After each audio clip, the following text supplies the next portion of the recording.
Hello everybody, and welcome to the Wednesday edition of Video Clips. And in a minute I'm going to share with you some things that are going on in the States, some good, some bad. I'll finish with the good. I mean, it's always good to finish on a high note, right? But before that, remember, chronic fatigue starts this week. We have this incredible Cancer 201. It's an examination of alternative treatments, and I had originally scheduled this to be 4 classes, and we just completed the 4 classes, and we've gone through, I don't know, 1/20th of the material I have, so I guess we're just going to keep going on and on and on. So I scheduled 3 more classes, and we'll just keep having this class every week until we get to the end of stuff to talk about. But we're taking a really good evidence-based view of things like Laetrile in clinics in Germany or Mexico and here in the United States, and various treatments. So if that interests you, or the chronic fatigue class interests you, or we have a new wonderful program for concierge. It's a concierge program for cancer patients that involves supportive conference calls, and both of our cancer classes, 101 and 201. So, let us know, Pam Popper at msn.com if you'd like to participate in those calls. Okay, so I mentioned yesterday about that poor woman in Logan, Ohio getting tasered over not wearing a mask. I mean, it's just insane. What's going on in Honolulu is just almost, this is like from a science fiction movie. So Honolulu police issued a record number of citations in recent weeks, and the court system is completely strained. They are going through, they're arresting and issuing citations so much that the courts can't handle it. In the last month alone, and this was as of last week, the Honolulu Police Department issued 44,000 citations related to the mayor's pandemic rules, and 65 people had been arrested. And it's more than double the number that the court had handled during the same time period in 2019. And the police chief, Honolulu police chief, said a lot of people think we need to do more warnings. Well, we did warn from March until August, and we had 11,000 warnings, and so it didn't work. The numbers kept coming up, so we had to go to more enforcement. So it's a massive escalation, all right, and an escalation because of masks and social distancing. It's just crazy. So anyway, some people say it's a little bit detrimental to health, and I think that's the case. So anyway, some of the citations, to let you know, officers have issued citations to individuals walking alone outside, parents at the beach with their own children, and homeless people who live outdoors. One man was pulled over for an alleged traffic violation, his citation shows. When officers asked him where he was going, he said he was just driving around, and he was cited for engaging in a non-essential activity. And then the description on some of the citations will just blow your mind. While on routine patrol, I observed a female exercising inside Waipaio neighborhood, one officer wrote. Female was stopped and cited for park closure because taxpayers going into the park, that is always a bad thing. You must do something about it. Shortly before the beaches and parks closed last month, at least one of the Honolulu Police Department's 8 districts implemented a citation quota. A July 23rd memo titled District 7 Moving Forward said that effective immediately, the 18 officers in East Honolulu would be expected to meet a daily performance goal of 2 citations per day. So they're setting up quotas. You got to go out and find people and issue citations. This is absolute insanity.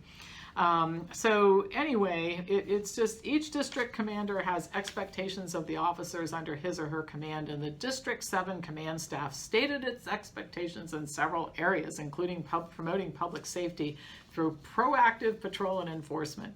And let's think about proactive patrol. We're going to go around and we're going to look for people in a park and do something to them. I mean, it's amazing. And it continues to escalate. If you watch this video of what happened in Ohio last week, it's just unbelievable. Now, in the meantime, the Department of Health has not publicly identified a single case of COVID-19 that it believes was spread in a beach or park. Beaches and parks are not places where people generally spread disease. HPD's approach is not in line with best practices outlined in Policing in a Time of Pandemic Recommendations for Law Enforcement, a white paper written by Rosa Brooks and Christy Lopez, co-directors of the Georgetown Law School's Innovative Policing Program.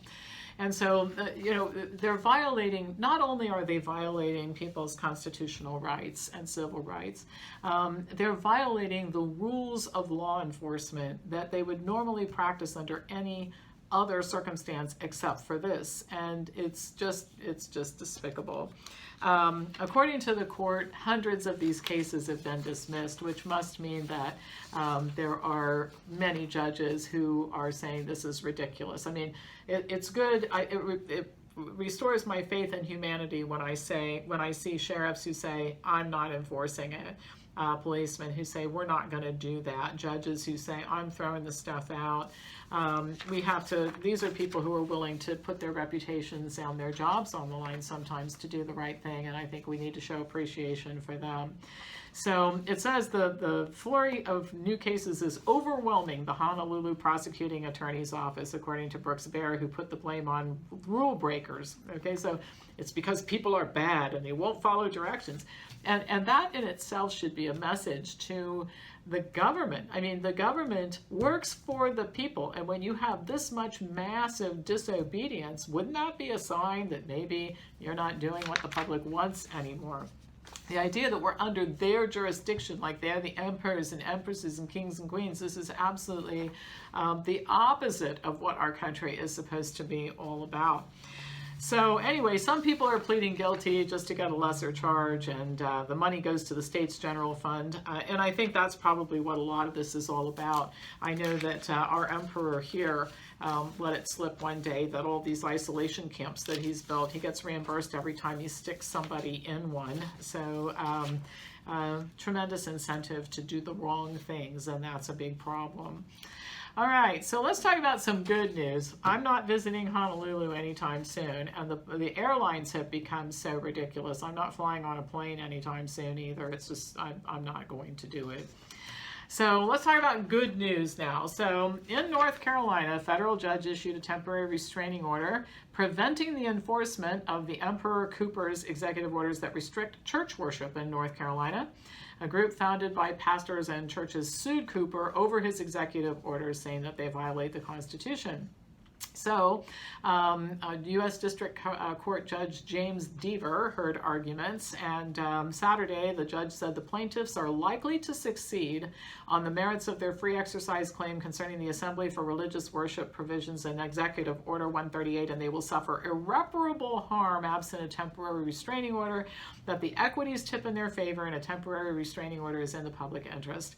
And the judge said, and we need more judges like this, there is no pandemic exception to the Constitution of the United States with the free exercise clause of the First Amendment.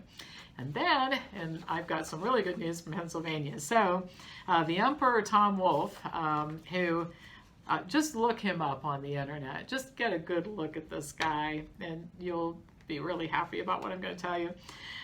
So he shut down the state, closed businesses, no matter what anybody's tried to do. He's just relentless. And so another district judge, William Stickman, said in his opinion that the COVID-19 orders from Wolfe and Pennsylvania Secretary of Health Rachel Levine violated and continue to violate First Amendment right of freedom to assembly and the due process and equal protection clauses of the 14th Amendment.